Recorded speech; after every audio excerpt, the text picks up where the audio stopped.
C'est votre émission Le Grand Soir qui se poursuit avec la dernière manche. C'est bien la tribune politique et nous parlerons de la rentrée à l'université d'Abomey-Calavi. Vous savez, après le lancement officiel de la rentrée universitaire par le 22 octobre dernier, je voulais dire, par le ministre en charge de l'enseignement supérieur, c'est le tour de l'université d'Abomey-Calavi d'effectuer sa rentrée ce 28 octobre. Quels sont les enjeux de la nouvelle année universitaire? La thématique sous laquelle cette rentrée a eu lieu est technologie nouvelle de valorisation des oléagineux tropicaux. Nous parlerons des enjeux véritablement en ce qui concerne la formation et l'insertion professionnelle. Et pour cela, j'ai invité pour vous Norbert Ossou, il est juriste. Bonsoir à vous. Bonsoir, monsieur le journaliste. Merci pour la disponibilité. Sur ce plateau, Martial Alaye, il est historien. Bonsoir. Bonsoir, Romy Adonri. Sur ce plateau, je bénéficie de la présence de François-Xavier Noumon, chroniqueur. Bonsoir. Bonsoir, Romy Adonri. Bonsoir, ses amis téléspectateurs. Chroniqueur économique. Surtout. Ah surtout. Oui. Et voilà. Très bien. On voudrait quand même savoir, Martial Alaye, vous vous souvenez de, quand on parle de rentrée universitaire, quand on parle de lancement de la nouvelle année universitaire, on s'attend à avoir beaucoup de bacheliers et ça ne va pas rater aussi cette année. Vous vous souvenez de quand vous avez posé vos premiers pas à l'université d'Abomey-Calavi, je présume? Oui, d'accord. Comment ça s'est passé? Non, pour la rentrée universitaire, j'avais pas vite commencé, j'avais pas commencé très tôt. Ah, vous aviez peur de commencer? Non, j'avais commencé en retard, j'étais pas là pour pouvoir commencer très tôt comme pour la rentrée solennelle, je n'étais pas là du tout. Mais ce que j'aurais appris et ce que j'aurais vu après, il y a une rentrée solennelle, c'est-à-dire il y a le ministère qui organise une rentrée, le corps.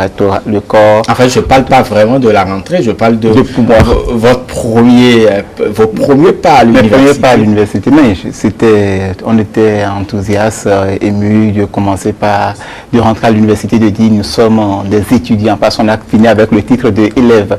Donc nous sommes désormais des étudiants, on avait nos cartables en main, chemise bien dressée, on marchait la poitrine dégagée, on était fiers.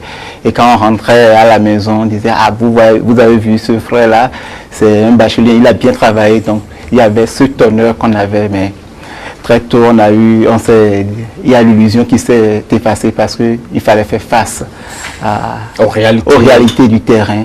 Et l'université, c'est un monde à part. Très bien. Vous aussi, vous avez vécu la même chose? Oui, la même chose. Est-ce que l'illusion s'est vite dissipée? Je dirais oui et non. Oui et non, parce qu'il faut avouer qu'en 98, où je mettais mes premiers pas sur le campus d'Abomey-Calavi, parce que c'était dans le temps, c'était la seule université qu'il y avait. Et donc, ça reste la plus grande université. La plus grande université, aujourd'hui on en a un peu partout. Et donc, c'est en même temps une joie. Et j'avoue que j'étais très content. Et l'objectif, c'était qu'à la fin, tout de suite, on puisse intégrer la vie sociale et puis s'asseoir convenablement comme cela se doit. Mais là aussi, la déception au finish, parce que quand vous finissez, c'était d'abord, il faut passer par l'enseignement pour ceux qui sont aptes à aller vers l'enseignement. Pour joindre les deux bouts rapidement et puis bon, le reste ça suit quoi. On en parlera. Il faut se battre aussi. On en parlera.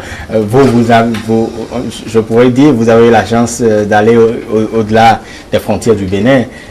Est-ce que l'objectif c'était de fuir cet effectif pléthorique à l'université d'Abomey-Calavi et quel était l'objectif? Non, pas du tout. J'en avais même pas conscience. Disons que j'avais eu mon bac, il y a eu une opportunité de postuler à une bourse extérieure. Voilà, les profs nous ont mis sur le chemin, on a déposé des dossiers tout naïvement, on a été retenu et puis on n'a pas eu le temps de gamberger, de voir ce qui était possible ou pas. Après, il fallait se battre pour avoir quelques sous en poche pour pouvoir voyager. Ça, c'est les parents qui n'étaient pas forcément préparés pour ça, qui ont fait ce qu'il y a à faire, c'est tout. Mais il n'en demeure pas moins que ce soit ici ou ailleurs, il y a toujours une excitation quand on finit, on passe son bac et on veut entamer cette nouvelle aventure. Après, ça dépend, l'excitation s'estompe très vite, mais parce que simplement les réalités ne sont pas les mêmes, que ce soit ici ou ailleurs. Vous savez, vous parlez d'effectifs pléthoriques. Je me rappelle, il y a 10 ans, en 2007, sous Sarkozy, on parlait aussi de la même chose en France. Hein, quand la question de l'autonomie des universités a été mise sur la table, on parlait d'effectifs pléthoriques, on parlait de si. Pratiquement, vous avez les mêmes problèmes partout, même si ce n'est pas les réalités sont diverses. Mais il faut dire que pour des États, surtout les pays qui ont, à la différence des pays anglo-saxons où le financement de l'université, des études universitaires est complètement différent, c'est-à-dire qu'il y a à charge de l'individu et strictement à la charge de l'individu. Dans les pays, les modèles qu'on a copiés, que ce soit l'Europe occidentale, on considère que voilà, le financement de l'université, de l'accès à l'éducation devrait être supporté par la société. Après, ça devient une affaire d'allocation de ressources, ainsi de suite. Donc les mêmes problèmes se retrouvent avec des degrés divers, pas toujours avec la même variance. La même variance. Donc voilà, c'est la même chose, mais je pense que tout le monde a partagé cette douce excitation, cette naïveté. On rêve de tout, et de son contraire en même temps. Et puis quelques mois après, on se rend compte quand vous devez faire la queue pendant 2 heures pour avoir accès à votre amphi. Non, pas l'amphi. Au restaurant U. Là, vous comprenez, comme vous venez au resto U, ou quand vous devenez très très tôt, réservez votre place, les tentations. Là, vous comprenez que ce n'est plus la même chose. De toute façon, ils ont eu la chance de faire leur premier pas aujourd'hui. Et ces nouveaux bacheliers, il faut quand même dire qu'il y a des filières classiques et de plus en plus, vous avez fait une filière classique, vous avez fait l'histoire et de plus en plus aujourd'hui des réformes ont été entreprises pour permettre à ceux qui veulent s'insérer très rapidement dans le monde professionnel de ne pas faire beaucoup d'études dans les filières classiques par exemple. On parle de DUT, on parle d'un certain nombre de choses. Ce sont pour vous des stratégies pour amener, pour encourager par exemple les filières autres que le classique par exemple? Oui, il faut dire que les filières classiques conduisent droit au chômage. Le dire comme ça, est-ce que ce n'est pas une lecture biaisée? Non, ce n'est pas une lecture biaisée selon moi. Vous savez, quand vous faites une filière classique, il faut avoir un mental fort et vous battre pour pouvoir vous insérer. Soit vous allez directement dans l'enseignement. Et si vous n'avez pas le background pour rester dans l'enseignement, vous serez un mauvais enseignant. C'est ce qui fragilise aujourd'hui notre système éducatif. On parle d'enseignants qui n'est pas qualifié. Les enseignants, ils sont qualifiés, mais tout le monde ils n'avaient pas d'autres débouchés. Donc, ils ne peuvent que s'insérer là pour dire, au moins, à chaque fin du mois, je peux avoir mon salaire, je peux nourrir ma famille, je peux survivre. Donc, ça à la différence que c'était un tremplin au lieu d'une vocation. Exactement. Donc, avec les réformes qui arrivent aujourd'hui, il faut que l'apprenant, l'étudiant, à la fin, au moins à 2 ans après sa formation, puisse pouvoir être capable de faire quelque chose qui puisse lui rapporter et s'insérer. Quand les réformes sont venues avec le gouvernement Talon, on a parlé de DUT, des formations de 2 ans après le bac, 3 ans après le bac, dans des filières techniques et professionnelles. Moi, j'ai salué l'initiative, étant donné que mes frères qui sont venus après moi, quand ils vont rentrer à l'université, en 2 ans, ils peuvent sortir et peuvent être des techniciens en énergie solaire, des techniciens en professionnels et professions au niveau du secteur agricole. Il y a beaucoup de professions là-bas, donc transformation agricole, éleveur, tout et tout. Donc la chose a été réorganisée d'une manière où moi je salue cette initiative qui va permettre un tant soit peu de reculer le taux de chômage. Mais il y a des préalables aussi, il y a des inquiétudes par rapport à cela. On en va y en venir. Il faut un suivi certainement. Voilà. Norbert Tossou, est-ce qu'aujourd'hui, avec les réformes entreprises, on s'adapte aux réalités des exigences du monde professionnel?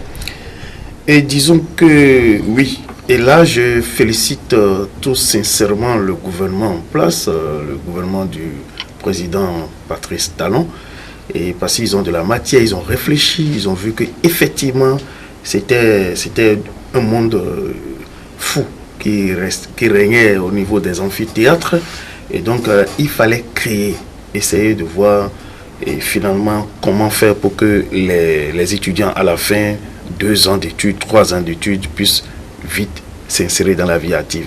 Et c'est suite à ça que les types de DUT dont on parlait tout à l'heure, mon prédécesseur, et voilà, et autres sont sortis. Et je me rappelle bien, il y a un truc sur l'eau aujourd'hui. Aujourd'hui, il y a des filières sur l'eau. Tout à fait.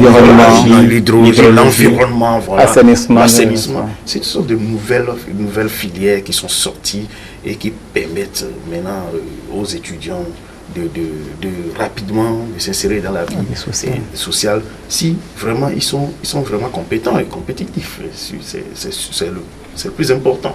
Parce qu'il ne faut pas aussi aller là-bas et faire piètre figure.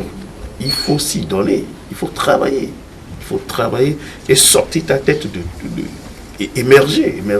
Et c'est là que quand vous émergez, que vous frappez les gens, et les gens pensent que vraiment lui il est bon, il est compétitif, il a le potentiel. Et là on lui fait confiance, on lui confie les choses en bonne et due forme. Très bien. François-Xavier Noumon, le monde professionnel est plus exigeant aujourd'hui qu'hier, on pourrait le dire.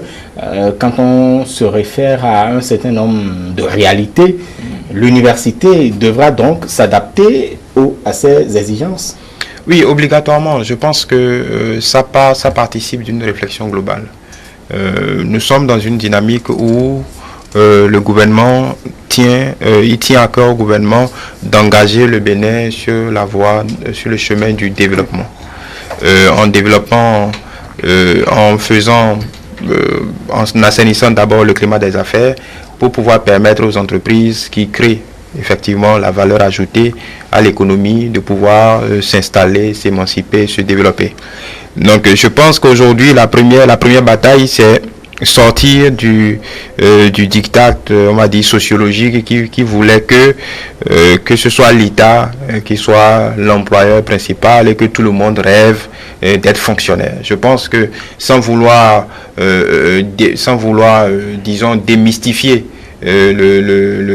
l'utilité, le rôle du fonctionnaire, je pense qu'une bonne fois pour toutes, il faut expliquer aux populations, aux parents, aux élèves, aux aspirants étudiants que dans une économie, dans n'importe quel pays du monde, c'est le secteur privé, parce que c'est de ça qu'il s'agit, c'est le secteur privé qui crée la valeur ajoutée. Maintenant, ceci dit, il faut un peu de tout. Disons que la balance était déséquilibrée. On avait beaucoup de théories, on avait peu de pratiques. Aujourd'hui, il faut inverser la tendance simplement pour coller au plus près aux besoins des entreprises. Parce que simplement, ce sont elles qui recrutent. Donc, s'il y a une dichotomie entre ce qui est mis sur le marché et le besoin des entreprises, il est clair qu'on ne s'en sort pas. Donc, je pense que c'est cette réflexion simple qui incite le gouvernement à trouver les voies et moyens de réajuster un peu le système éducatif. Et il n'est pas étonnant d'absorber ceux qui viennent des collèges et lycées. Oui, de créer d'autres voies, tout simplement, pour désengorger déjà l'université nationale. Et il n'est pas étonnant que pour la rentrée académique, qui engage tout ce qu'il y a comme institution de formation publique à l'échelle nationale, que cette rencontre a été tenue dans l'Université nationale d'agriculture à Kétou, où on parle déjà là on est déjà on touche du doigt le vrai sujet, c'est-à-dire la transformation de l'agriculture, la transformation structurelle de l'économie.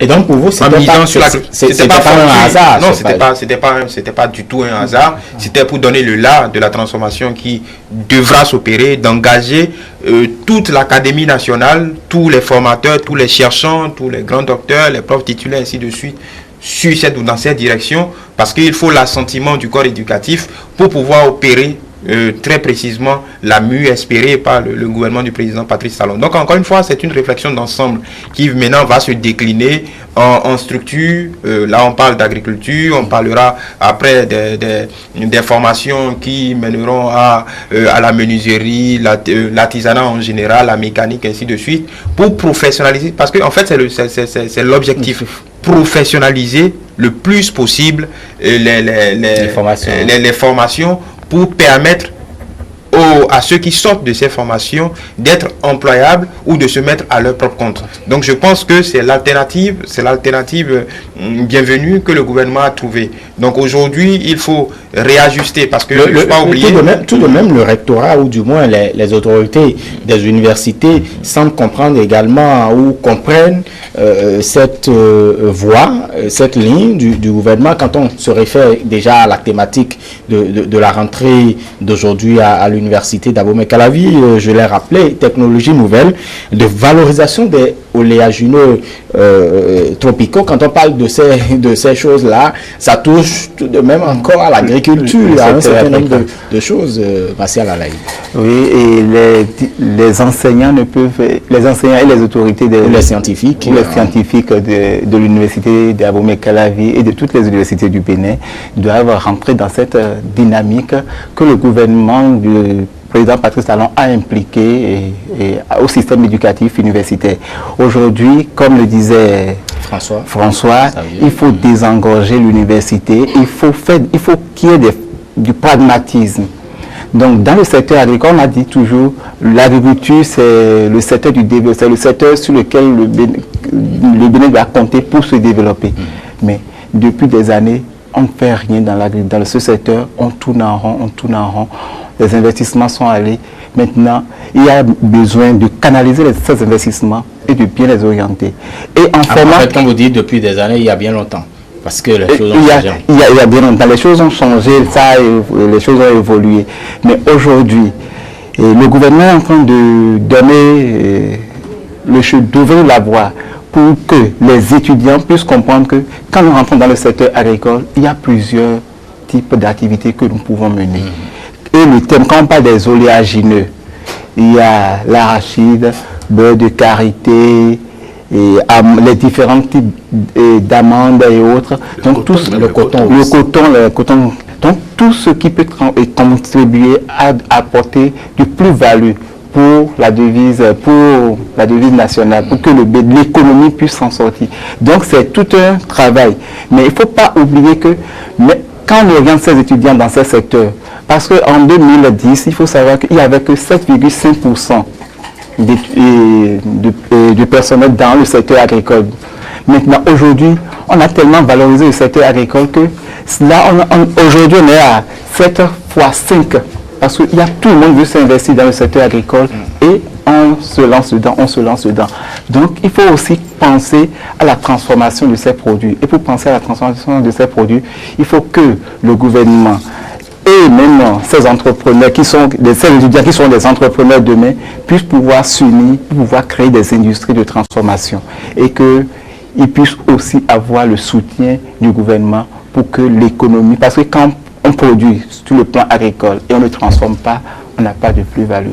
On va exporter, mais on ne gagnera pas beaucoup. Mais quand on transforme, il y a l'industrialisation, on gagne beaucoup et c'est la population tout entière qui va bénéficier de ces fruits. Et donc, les oléagineux, pour des personnes comme vous avez été, en fait, ou du moins vous êtes juriste, vous avez fait le droit et tout cela, comment faire en sorte que ceux qui ont déjà emprunté, par exemple, la formation au niveau des filières classiques, puissent quand même s'adapter très rapidement ou pour être muets, pourquoi pas en ces nouvelles filières? Bon, ce que moi je peux dire aujourd'hui, c'est de conseiller nos jeunes bacheliers à prendre les filières d'agronomie, parce que là, ça rentre beaucoup plus dans l'agronomie, à rentrer dedans et à développer le pays. Mais pour ceux qui se sentent qu'ils ont la faculté et le mental nécessaire de faire la faculté comme nous autres, facultés de droit, faculté d'histoire et autres là, histoire géo et autres. Donc il n'y a pas de problème, ils peuvent aller. Mais pour nous autres qui avons fait le droit, c'est de canaliser. Le droit essaie de canaliser pour qu'il n'y ait pas de problème. C'est ça l'objectif du droit. C'est de réduire, c'est de prévenir les problèmes qu'il peut y avoir. Donc nous sommes là pour régler un temps soit peu, pour canaliser les choses afin que, comment on appelle-t-on, qu'il n'y ait pas de poids, de mesure. Qu'il n'y ait pas de poids, de mesure. Voilà. Très bien. La thématique de la rentrée, François Xavier, Oui, encore une fois, technologies nouvelles de valorisation. Donc, oui, on parle d'oléagineux, on est dans la droite ligne de la rentrée académique qui s'est tenue à Kétou. On parlait d'agriculture, ça s'est tenu dans un haut lieu, ce qui est appelé à devenir la structure qui mène la structure fêtière où toutes les recherches se mènent, qui sera au cœur de la transformation structurelle de notre agriculture, pris séparément. Donc, on est dans la droite, dans le même ordre d'idées. Donc, il est important, donc je pense que les recherches qui seront aujourd'hui, les sujets de recherche, globalement, se concentreront sur les techniques de transformation de ces oléagineux. Parce qu'encore une fois, quand on parle de transformation structurelle de l'économie, là on parle d'agriculture. C'est pourquoi je pense qu'il ne faut pas jeter comme on le dit, le bébé avec l'eau du bain. Ce n'est pas parce qu'on parle de professionnalisation de la formation qu'il faut tuer les filières théoriques. Parce que de toute façon, quand vous prenez la filière de l'agriculture, aujourd'hui, on parle de mécanisation. Il y a l'agence de la mécanisation qui a été adoptée. Vous avez besoin, stricto sensu, de techniciens, ceux qui savent réparer les machines. Sinon, vous serez toujours assujetti à faire appel à une main-d'œuvre extérieure ou à contracter une assistance technique qui s'avérera très coûteuse à la fin. Donc, vous avez besoin de former des techniciens. À tous les niveaux, vous avez besoin, pour les semences, ainsi de suite, vous avez besoin aussi de techniciens qualifiés. Mais en parlant des semences, par exemple, vous avez toujours besoin des chercheurs dans les laboratoires de l'INRAB, par exemple. Donc, c'est toute une chaîne, c'est un attelage qu'il faut correctement ficeler. Et ça, vous pouvez dupliquer ça à tous les domaines. Vous ne pouvez pas forcément avoir des DUT. Vous aurez simplement des ingénieurs, pas forcément des ingénieurs, des hommes et des femmes qui appliquent, donc qui travaillent sur des questions bien pratiques. Mais vous ne pouvez, aucun pays développé ne se passe d'abord de chercheurs et de recherche. Aujourd'hui, ce sera une catastrophe nationale si le CNRS fermait en France, automatiquement. C'est à ça qu'on jauge les grands pays en termes de niveau de développement. Parce que ce sont les chercheurs qui inventent, qui créent. Après, ou bien qui ouvrent de nouvelles filières, qui ouvrent de nouveaux canaux de réflexion quand on est à des jonctions où on doit trouver des voies et moyens pour aller encore un peu plus loin. Par exemple, on parle d'agriculture, on parle de numérique, ainsi de suite, avant que les ingénieurs ne se saisissent des questions pratiques auxquelles les chercheurs qui ont fait une réflexion théorique ne peuvent pas trouver immédiatement des solutions. Donc, c'est toute une chaîne. Et aujourd'hui, il y a une question préoccupante. La question préoccupante, c'est que de plus en plus de jeunes adultes arrivent sur le marché de l'emploi et créent un risque systémique. Parce que simplement, si vous prenez la démographie, et vous avez une bonne partie aujourd'hui, plus de la moitié de la population peu ou prou autour de moins de 15 ans, ou peu autour de 15 ans. Si vous n'arrivez pas à trouver un emploi, des emplois pérennes à cette couche, c'est-à-dire que vous mettez en danger l'avenir même de votre pays. Donc c'est une question vitale, extrêmement vitale. Donc il est tout à fait normal qu'un gouvernement responsable cherche des voies et moyens pouvant lui permettre de juguler cette crise silencieuse. Parce que ça ne date pas d'aujourd'hui. Aujourd'hui, je me rappelle que le ministre Biotchané le disait il y a quelques années, environ 100 000 nouveaux aspirants, nouveaux formés arrivent sur le marché de l'emploi chaque année. Donc il suffit de vous faire le calcul au bout de 5 ans, 6 ans, 10 ans et trouver le nombre de personnes. Ça augmente. Et les conséquences peuvent être désastreuses. Donc aujourd'hui, il est important d'aller vers la professionnalisation et de démystifier, la ministre Ladeka n'a pas manqué de le dire à la rentrée académique, le 22 octobre passé, il faut réussir le pari déjà de l'orientation. Parce que tout se joue là, l'orientation.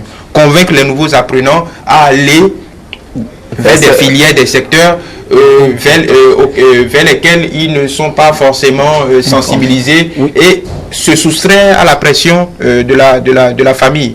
Et l'autre chose, et c'est capital. Et effectivement, quand on parle, parce que puisque nous évoquons le cas de l'agriculture, quand on se réfère d'abord à cette thématique d'aujourd'hui, et quand vous référez également à la conférence inaugurale, c'est toujours par rapport aux agro-ressources pour le développement, pour trouver des stratégies pour le développement, donc certainement du Bénin.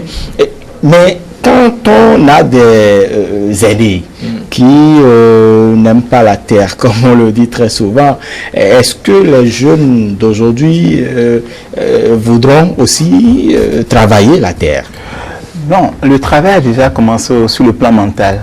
Et les jeunes aujourd'hui sont en train de s'insérer dans le secteur agricole.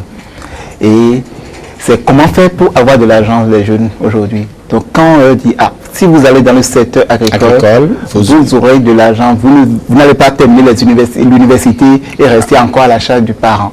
Donc moi, je connais des jeunes qui sont rentrés dans le secteur agricole en tant qu'éleveurs, éleveurs de lapins, éleveurs de poules, moutons. D'autres font la culture du manioc et autres, et ils s'en sortent. Ils sont très bien, ils sont à l'aise. Parce que à chaque fois, ils ont le marché. Le marché est encore vierge.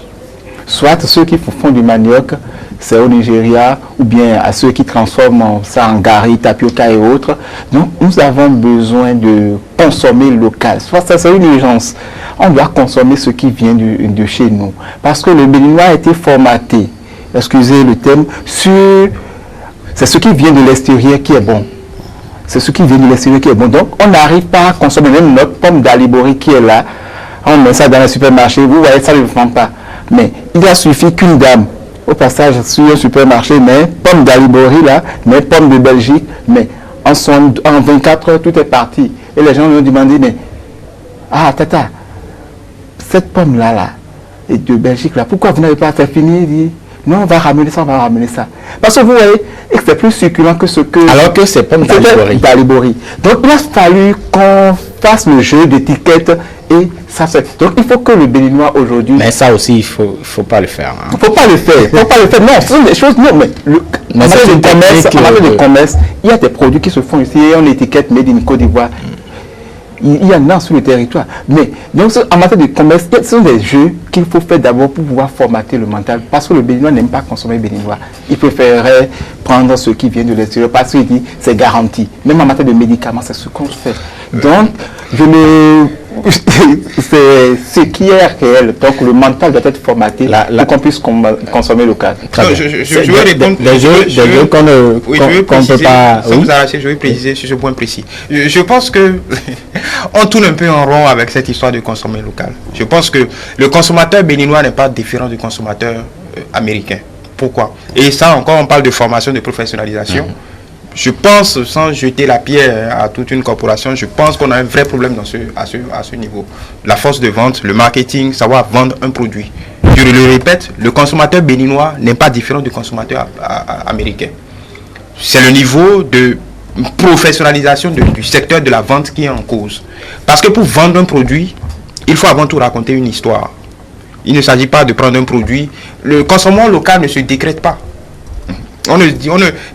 Quand vous avez, c'est très technique parce que quand vous avez, c'est vrai que ce n'est pas trop ce qui nous rassemble. Non, je veux dire ce que je dis parce que la parenthèse on met des produits sur le marché et c'est comme une injonction. Vous êtes béninois, donc vous devez consommer. Non, ça ne se passe pas comme ça parce que c'est une affaire de psychologie. C'est tout un travail qui doit être fait pour inciter les gens parce que quand vous voulez consommer, généralement on résume ça en deux. Soit vous avez les moyens de consommer ce que vous voulez consommer, soit vous vous adaptez à votre budget. Il n'y a pas, vous pouvez tout résumer, ce sont tous ces deux axes. Après, il y a beaucoup de choses qui jouent. Donc je pense que dans ce secteur également, il y a beaucoup de travail pour apprendre aux gens à vendre leurs produits et cesser de mettre un produit sur le marché et dire c'est produit au Bénin, vous devez consommer. Très bien.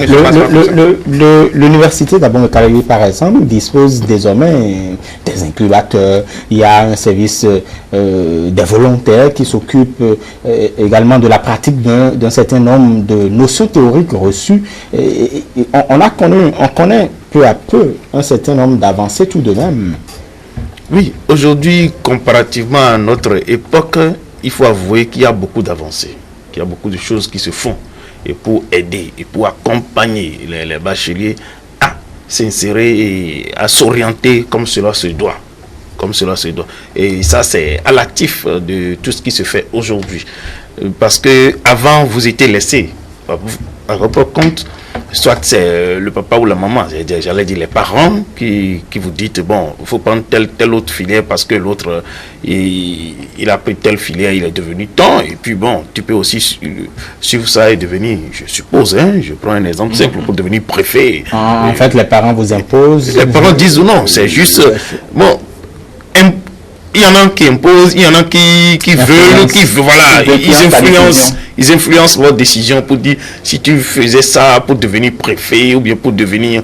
Non, laissez l'enfant prendre, je suppose. Parce que j'avoue que dans le temps, j'avais été influencé, à titre personnel, j'avais été influencé. Parce que c'était pour devenir, comme je le disais, un préfet, puis c'était ça, et puis bon, on mettait la pression, il faut faire, comment appelle-t-on, l'ENA, et puis tout. Et finalement, ça n'a pas donné. Je me suis retrouvé dans les sciences juridiques. Et aujourd'hui, bon, vous voyez, bon, c'est pour dire, il faut laisser l'enfant faire son choix et qu'il soit responsable du choix qu'il vient de prendre. Vous pouvez l'accompagner dans ça. Et voilà ce qui se passe aujourd'hui. Mais est-ce que les enfants que nous avons actuellement aujourd'hui, vous savez qu'à 15 ans, c'est vrai qu'auparavant, il y avait aussi des jeunes, très jeunes, qui vont à l'université. Mais aujourd'hui, bon, on pourrait parler de précocité, mais est-ce qu'ils ont la capacité nécessaire de faire un bon choix? Et généralement, vous voyez, aujourd'hui, il faut apprécier la chose dans son bon sens. Et dans la mesure où déjà en classe terminale, il y a des bouts de papier qui passent pour vous dire de faire votre choix.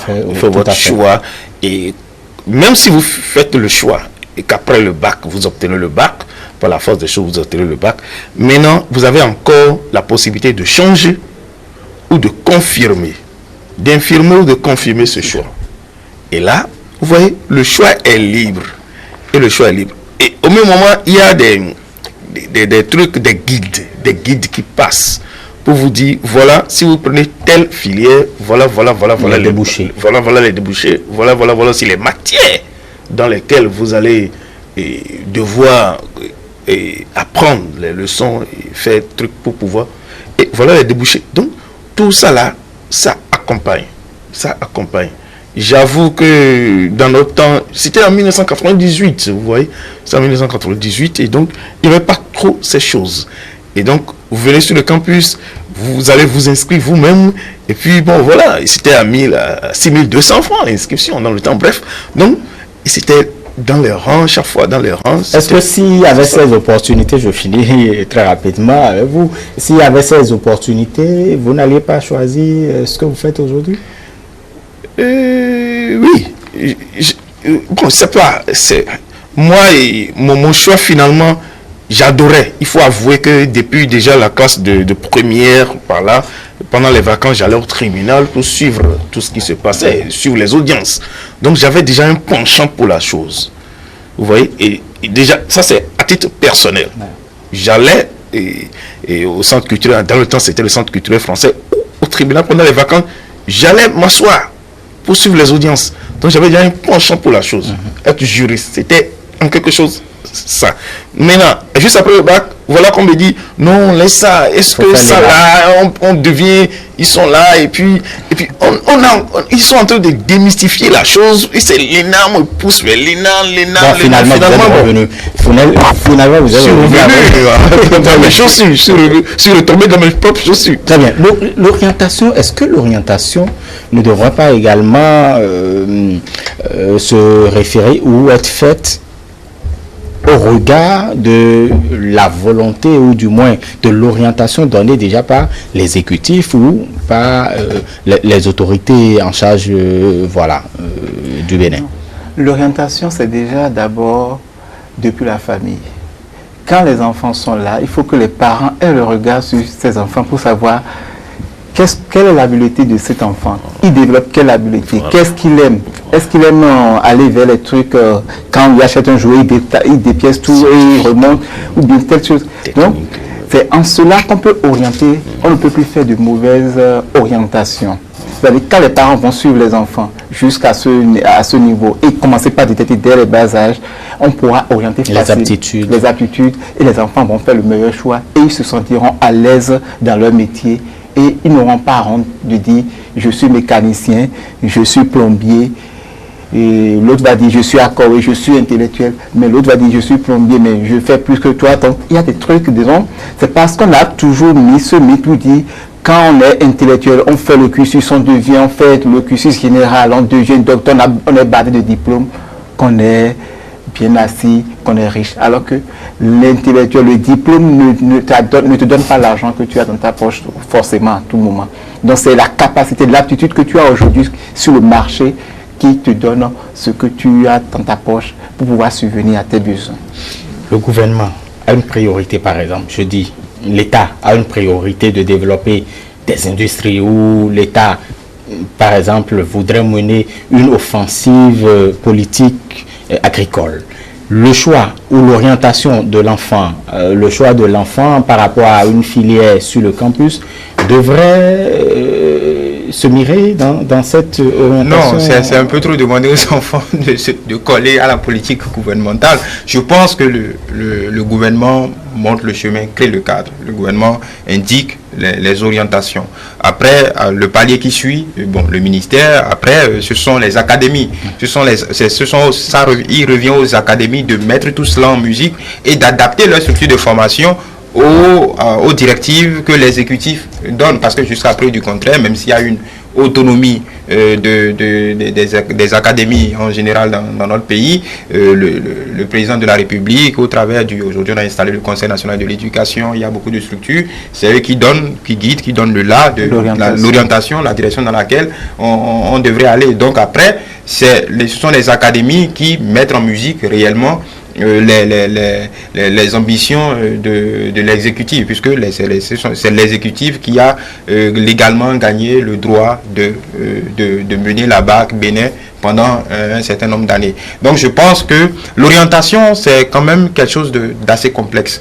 Vous n'en voudrez jamais à un parent, certes de penser, un parent pense avant tout au bien-être de son enfant. Donc même si il est tenté naturellement de valoriser ce que son enfant a de bon et les compétences qu'il arrive à sentir, il y a quand même aussi la réalité. Il regarde aussi d'un autre côté ce qu'il y a sur le terrain, ce qui marche, et vous ne pouvez pas en vouloir aux parents d'aller vers ce qui marche et de vouloir pousser quelque peu les enfants vers ce qui marche, parce qu'il ne voudrait pas se retrouver 4 ans, 5 ans après avec son fils encore sous son toit, ainsi de suite. Donc après, ça engage l'orientation, un processus qui engage beaucoup de parties.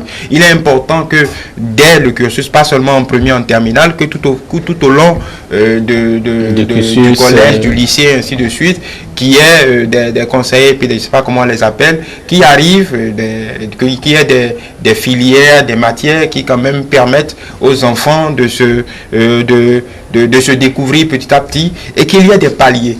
Et là, je voudrais revenir à quelque chose d'important. Tout à l'heure, il parlait du fait que certains métiers sont encore sujets à des anathèmes chez nous. Parce que pendant des années, quand vous êtes mécanicien, vous allez en apprentissage, quelque part, c'est synonyme d'échec. Okay. Et ça, c'est cette révolution sociale. C'est cette révolution sociologique qu'il va falloir opérer. Simplement, je donne l'exemple d'un pays que tout le monde connaît, c'est la Suisse. La Suisse, quand on dit apprenti, la Suisse a un système. Vous savez, la Suisse est le pays qui dépense par étudiant, qui consacre le plus de budget par tête d'étudiant. Pas parce qu'il consacre grosso modo plus d'argent, pas parce qu'il consacre plus d'argent grosso modo que les autres pays. Mais pourquoi chaque étudiant se retrouve à bénéficier d'un peu plus que comparativement aux autres pays? Simplement parce que le secteur, la voie générale est complètement désengorgée. Parce qu'à un niveau du lycée, on permet aux gamins de sortir de la formation et d'aller vers l'apprentissage. L'apprentissage, c'est quoi? C'est tenir des cahiers de compte dans une banque, aller travailler dans une pâtisserie, commencer une filière qui peut amener rapidement, quand les autres ont le bac, vous amène au DUT, si vous êtes dans une structure. Et c'est là, principalement, et je pense que c'est l'objectif du gouvernement au regard de ces projets, c'est d'éviter d'impliquer de plus en plus les entreprises dans les lieux de formation. Puisque comment la Suisse arrive à réussir cela? C'est parce que on essaie de créer avec les entreprises une synergie qui fait que les gamins, quand ils ont fait 2 ans, 3 ans de formation en alternance entre leur lieu de formation, le matin ils sont en formation, le soir ils sont en entreprise. Quand ils commencent par gagner de l'argent, 2 ans, 3 ans, ils continuent dans le circuit normal. Ils sont dans l'entreprise et ils travaillent. Ou ils changent d'entreprise, ils ont leur qualification et ils continuent. Et il y a toujours des paliers qui font que, après 4 ans, 5 ans, s'ils veulent revenir pour faire un diplôme d'ingénieur ou un diplôme de doctorat, il y a encore des paliers qui leur permettent de revenir dans le circuit général pour continuer leurs études. Mais là, ils sont nantis de l'expérience pratique. C'est tout autre chose. Donc je pense que c'est une affaire d'attelage, c'est une affaire de synergie qu'il faut créer. Il faut absolument que les entreprises investissent l'université nationale, quelles que soient les académies, parce que de toute façon, ce sont elles qui créent la valeur ajoutée. C'est important. Très bien. Donc, nous avons vu, par exemple, avec l'université d'Abomey-Calavi, par exemple, qui organise un certain nombre de séances ou de séminaires où on parle également de la semaine du monde professionnel. Est-ce que ce n'est pas des pas vers cette collaboration entre les entreprises et les universités dont parle François Xavier? Non, ce sont des pas. Les premiers pas. Ce sont des premiers pas vers ces entreprises. Maintenant, il faut que ces entreprises aussi s'impliquent davantage. Et il faut que l'université, ces différentes académies garantissent la sécurité, c'est-à-dire la qualité de l'apprenant qu'on veut amener dans l'entreprise. Il ne faut pas que l'étudiant qui va en entreprise soit encore une gangrène pour l'entreprise. Donc, il faut que l'État aussi revoie quelle serait la politique entre entreprise et université, et s'il y a possibilité de voir aussi sur le point de vue fiscalité aussi, pour alléger ça, parce que quand une entreprise ça paie des impôts, donc quand les étudiants vont rentrer, est-ce qu'il n'y aura pas, il faut voir une contrepartie en fait. Non, c'est de ça qu'il s'agit. Ailleurs, quand vous prenez un étudiant, vous avez une compensation en termes de rabattement fiscal. Donc ça incite les entreprises. Et ça incite les entreprises à s'investir. Et là, quand ils vont s'investir, il y aura plus de cadres compétents. C'est-à-dire, quand on parle de cadre, ce n'est pas celui qui a plus de diplômes, mais celui qui est dans un circuit général et qui est rentré dans l'entreprise, qui sait tenir des cahiers de comptabilité, de compte et faire autre chose. Il développe des habiletés. Et ça, ce sont des aptitudes. Ça, c'est inné en chacun. Donc ce n'est pas l'aptitude que le développe et François ne peut pas développer, ainsi que Norbert ne peut pas développer. Donc ce sont des aptitudes intrinsèques à nous. Donc c'est ça qui est notre plus-value. Et il faut qu'on encourage à cela. Et quand on va encourager à cela, on verra que le Bénin va changer d'ici là. Très bien. Le monde professionnel qui s'organise tout de même à l'université, on doit aller au-delà de ça parce que la semaine du monde professionnel, ça s'organise depuis quelques années et il faut aller loin maintenant. Oui, moi je vois qu'il faut aller loin. Et permettez que je dise ceci. Et pour moi, il faut aller loin. Pourquoi? Parce que au-delà de tout ça, il y a un problème. Et je vais emprunter l'expression de mon frère là à côté qui a dit c'est le politique qui crée le cadre. Et donc, si le politique crée le cadre, il ne faudrait pas que ce même politique vienne pour dire, bon, comme c'était l'autre qui était là, et on est venu, il faut changer d'orientation. Et tout ça, là, crée des problèmes. On reprend souvent à zéro. On reprend à zéro. Et les étudiants qui se sont rués déjà dans ce sens vont se retrouver là et à se chercher, quoi. À se chercher. Et non, il faudrait que... Il faut une continuité dans les actions. Il faut une continuité dans les actions. Ou bien on s'assoit et on dit durant 50 ans que Tantampion vienne, que c'est pas à moi, hein, moi c'est pas à moi. Et donc, durant 50 ans, voilà l'orientation. On trace le chemin. Voilà l'orientation, voilà le chemin, voilà le boulevard. Que vous le veuillez ou pas, vous devez emprunter ce boulevard. Et c'est ça qui fait que finalement, in fine, on a les résultats escomptés. Auquel cas, on n'aura jamais les résultats. On va beau parler, on aura toute la volonté nécessaire pour accompagner, pour faire, mais ce sera étouffé dans l'œuf. La boussole, c'est à l'université ou c'est depuis le sommet, depuis c'est d'abord l'exécutif. C'est l'exécutif qui dit. Et quand l'exécutif dit comme il a dit, après l'exécutif c'est le ministère, et puis les autres, ça suit quoi. Les autres ne prennent que la musique pour danser. Et la musique est créée, et les autres ne prennent que la musique pour danser. Et donc, tant que, je caricaturise, oui, tout à fait. tant que la musique est créée, et elle est bonne à entendre, tout ça là, tout le monde danse. Et ça va de soi. C'est ça, je dis. Très bien. Les enjeux de la nouvelle année académique, parce que cela concerne non seulement la recherche scientifique, mais la formation, c'est vrai, la formation et l'insertion professionnelle de François-Xavier Nouma. Oui, encore une fois, je vais revenir au discours de Madame la ministre le 22 octobre. Elle a parlé avant tout de qualité. Elle a parlé de qualité de l'enseignement. Donc, encore une fois, j'aime bien, j'ai encore potassé dernièrement son discours. C'est tout à fait limpide et clair. C'est-à-dire, en parlant de la qualité de l'enseignement, elle engage en même temps la responsabilité de tout le corps académique. Donc aujourd'hui, il faut absolument privilégier la qualité de l'enseignement à la quantité. Bon, ça peut avoir l'air d'aller de soi, mais ce n'est pas parce que ça va de soi que ça se fait forcément sur le terrain. Et étant donné qu'elle vient directement du milieu universitaire, elle sait de quoi elle parle. Tout à fait. Donc aujourd'hui, il est capital parce qu'encore une fois, notre avenir en tant que nation se négocie là. Pas seulement à l'université publique, hein, il y a les formations, les universités privées, ainsi de suite. C'est tout un ensemble. C'est tout un ensemble qui doit, parce que il serait quand même malvenu que l'université publique s'engage dans cette direction et que les privés aillent autre chose. Parce que là, d'ailleurs, là, il y a une aberration à corriger. Quand vous prenez les formations qui sont le plus distillées dans le secteur, dans le privé, ce sont les formations liées à la gestion. Mais moi, j'ai toujours l'habitude on forme des auditeurs, on forme des comptables, ainsi de suite.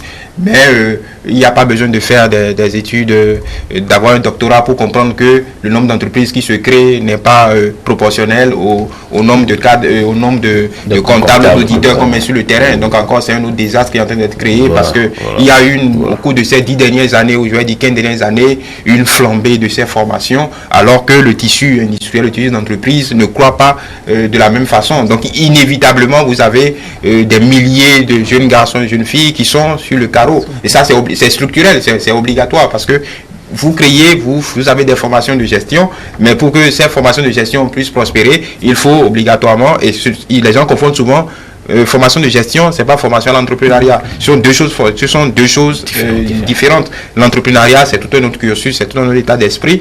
Donc, il faut forcément revenir, là, ça revient toujours à ce que la ministre a prôné, la qualité de l'enseignement. La qualité qui s'adapte à la réalité du terrain.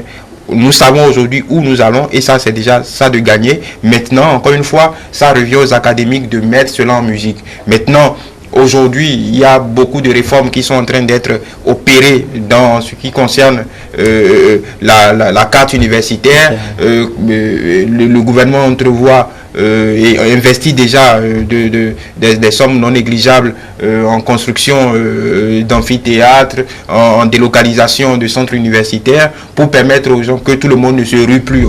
Je pense aujourd'hui que la vague a beaucoup diminué. Tout le monde ne se rue plus sur Cotonou, que ce soit Parakou, Djougou, ainsi de suite. Tout le monde peut avoir accès. Parce qu'avec la présence des universités thématiques, exactement. d'abonnés, voilà, aujourd'hui, et ça, je tiens quand même à rendre hommage au gouvernement dans ce sens, parce que quand le gouvernement s'est installé, il y a eu déjà un mouvement de recul que beaucoup ont mal interprété, simplement parce qu'il y avait des universités qui n'avaient d'université que de nom. On n'avait que des bâtiments. Donc pour un gouvernement responsable, il y avait une restructuration. Voilà, voir ce qu'il y a effectivement sur le terrain afin de redéployer les ressources et de permettre vraiment à tout le monde, à toutes les parties du pays, d'avoir accès à une éducation de qualité. Parce que, encore une fois, c'est la chose la plus importante. Très bien. Au-delà de cet enjeu, est-ce que vous en trouvez un autre? Au-delà de cet enjeu, moi je dis qu'il faut toujours sécuriser la politique de développement, l'orientation qu'on veut donner à notre pays. Parce que tant qu'il n'y aura pas une politique de développement claire, sociopolitique claire, on va toujours tourner en rond et ça ne va pas aboutir.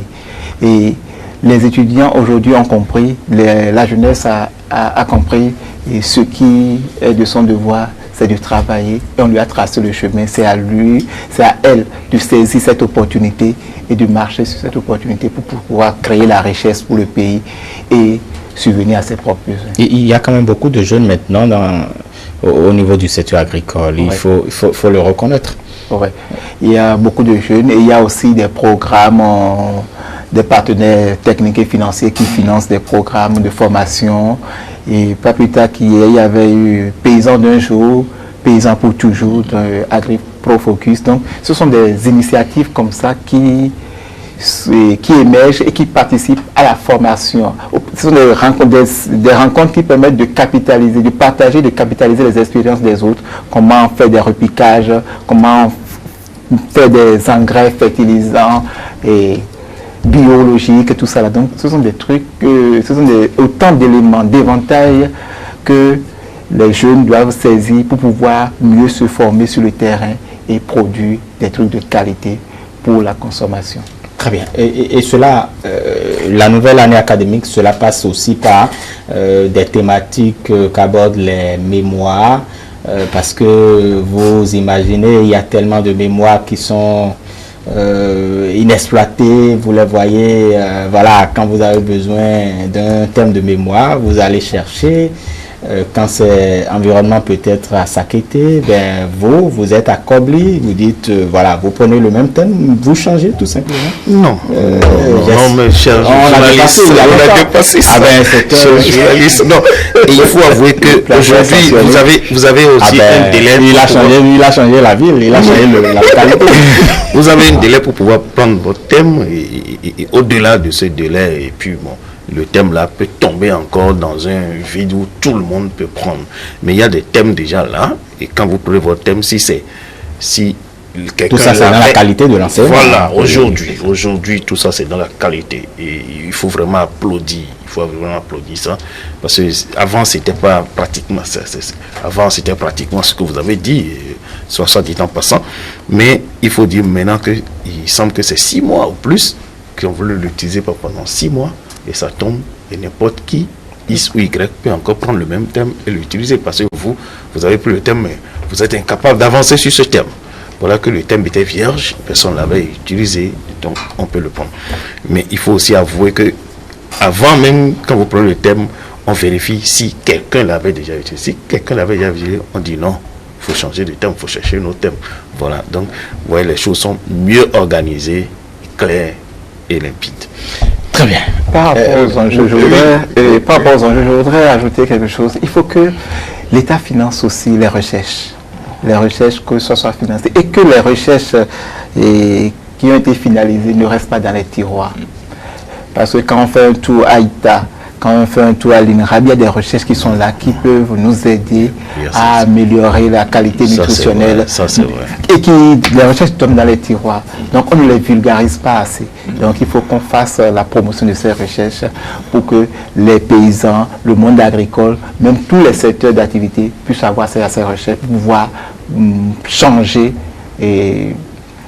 sa manière de vivre, sa manière de se comporter pour aller de l'avant. Oui, je voulais, il m'a ôté les mots de la bouche. La recherche est capitale. Beaucoup, parce qu'on parle de professionnalisme, beaucoup l'oublient. Il n'y a pas, je le répète, il n'y a pas de développement sans recherche scientifique. C'est impossible. Ça n'existe nulle part. C'est capital. Donc, encore une fois, la formation théorique est indispensable pour toute velléité de développement. Et la question qui pose, parce qu'on aime professer ces bonnes paroles, mais ailleurs, la recherche est financée par les impôts des citoyens. Comme vous allez en France, aux États-Unis, ainsi de suite, ce sont les impôts des citoyens qui financent la recherche. Parce qu'au final, ça leur bénéficie. Donc, encore une fois, il faut donc accompagner le gouvernement dans sa politique de mobilisation des ressources internes pour ne pas crier à chaque fois à l'acharnement en ce qui concerne les impôts à payer.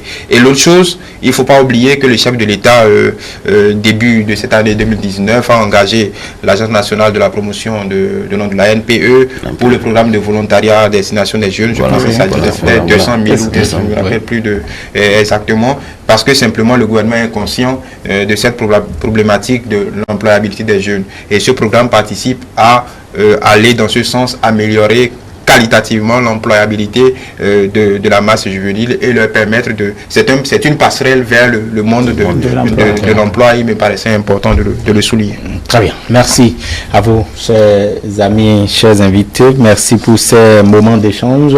Nous souhaitons une agréable, une bonne, sinon une fructueuse année universitaire aux étudiants du Bénin, surtout à nos chers bacheliers qui, voilà, bon, nouveaux bacheliers, ils sont plus nouveaux bacheliers, ils sont étudiants maintenant. Voilà, nous souhaitons également une bonne année académique à tous les scientifiques, à tous les enseignants. Merci à vous, Norbert Tossou, juriste. Merci François-Xavier Noumon, chroniqueur. Merci à vous, Martial Alaye, historien, voilà, des filières classiques, mais entre-temps, ils se sont, oui, très pratiques. Voilà. Merci, chers amis téléspectateurs, de nous avoir suivis également.